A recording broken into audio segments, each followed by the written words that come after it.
Well, here we are for the last installment of my 86 Caprice wagon Spam wagon build that I did this year.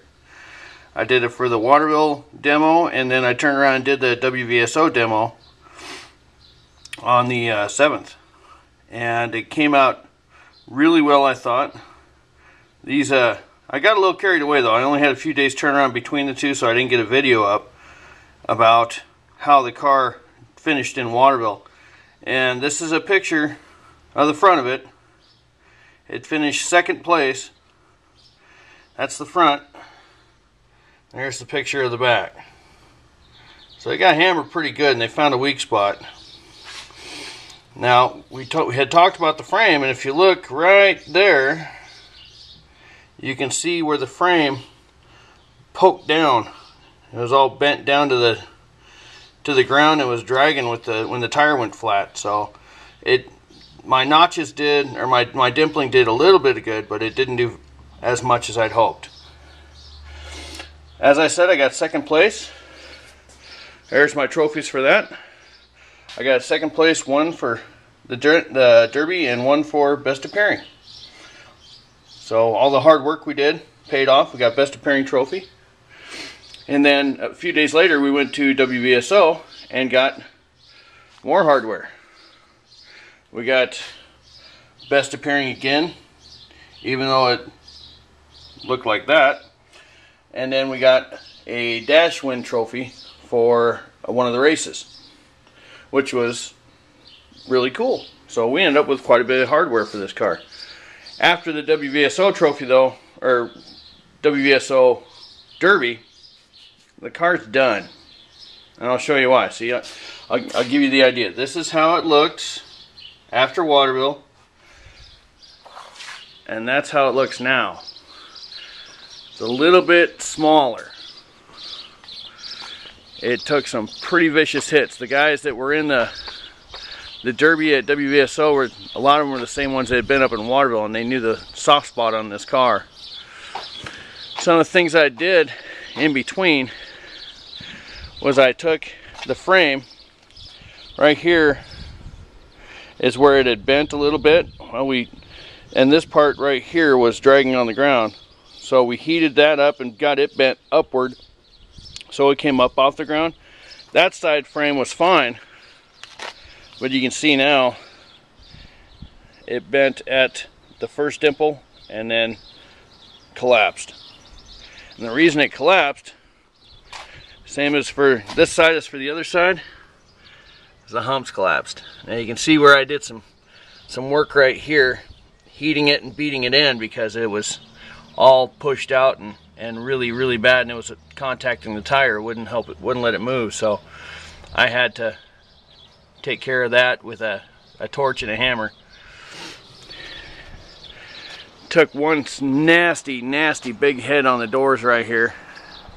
Ended up moving everything around a fair amount.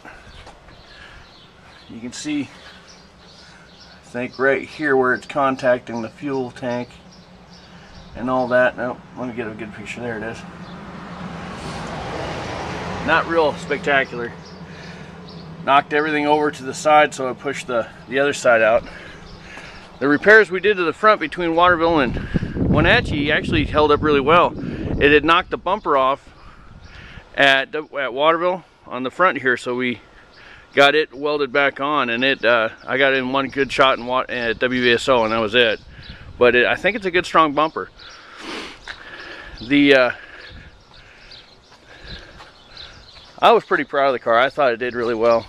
You can see how if you don't bend it like you guys said, if you don't bend it right here, that's what happens. I understand that now a lot better. The bumper is totally sheared off. Came off the shocks. I'll get that welded on better next time.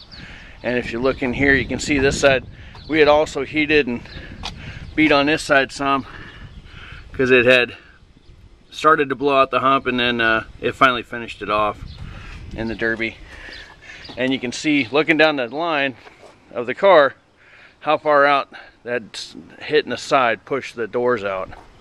It just transferred everything over to this side and just knocked everything out of whack. Everything in here went pretty well. Didn't get any bending in the frame up front. You can look in here, you can see better how it bent. It bent the attachment at the plate right here, and it pushed it all the way into my barrel here. I probably will not put it there again. I'll probably put it back behind the back seat, but even being back there would have been a very tight fit considering how much higher and tilted this back part is right here. And you can see there's no room back behind the hump, but there's very little in here anyways. Bent this steering wheel when I took a couple good shots. Windshield held up really well, but there's not much left of this car. I'm gonna scrap it out, start over again for next year, build another one. I'm proud of it though. I thought it did real good, and I appreciate everybody who was watching and following the build. Had a good time doing it. Family had a great time at the Derby, and something we do every year. Just had a great time with it. Well, like I said, that's the last one.